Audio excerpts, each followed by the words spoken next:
সুপ্রিয় দর্শক, voice of আমেরিকার ওয়াশিংটন স্টুডিও থেকে যুক্তরাষ্ট্রের কিছু গুরুত্বপূর্ণ খবর নিয়ে ভিওএ 60-তে আমন্ত্রণ জানাচ্ছি সেলিম হোসেন।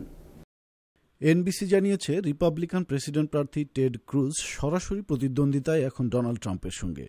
টেড ক্রুজ সম্প্রতি এক সভায় বলেছেন, একজন প্রার্থীর প্রার্থিতার যোগ্যতা নিয়ে সন্দেহ প্রকাশ করায় ভোটারদের কাছে ট্রাম্পের সমর্থন কমতে শুরু করেছে।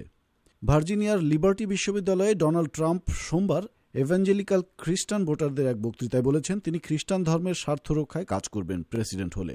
সিএনএন জানিয়েছে ট্রাম্প তার প্রচারণায় এভাঞ্জেলিকান খ্রিস্টান ধর্মাবলম্বীদেরকে লক্ষ্য করে প্রচারণা চালাচ্ছেন। প্রাইমারি ভোটের দিন যতই ঘনিয়ে আসছে তার প্রচারণায় এই দর্শন ততই বেশি পরিষ্কার হচ্ছে। ব্লুমবার্গ নিউজের এক খবরে বলা হয়েছে, ডেমোক্র্যাট প্রার্থী বার্নি স্যান্ডার্স গত কয়েক মাসে তার প্রতিদ্বন্দ্বী হিলারি ক্লিন্টন অপেক্ষা তার প্রচারণায় বেশি করে টিভি বিজ্ঞাপন ব্যবহার করছেন। ব্লুমবার্গের খবরে বলা হয়, দুই প্রার্থীর প্রচারণায় কৌশলগত পার্থক্য হচ্ছে সাম্প্রতিক নির্বাচনী জরিপে স্যান্ডার্সের সমর্থন বেড়েছে। এই ছিল ভিওএ 60-তে আজকের পরিবেশনা। সবাইকে ধন্যবাদ।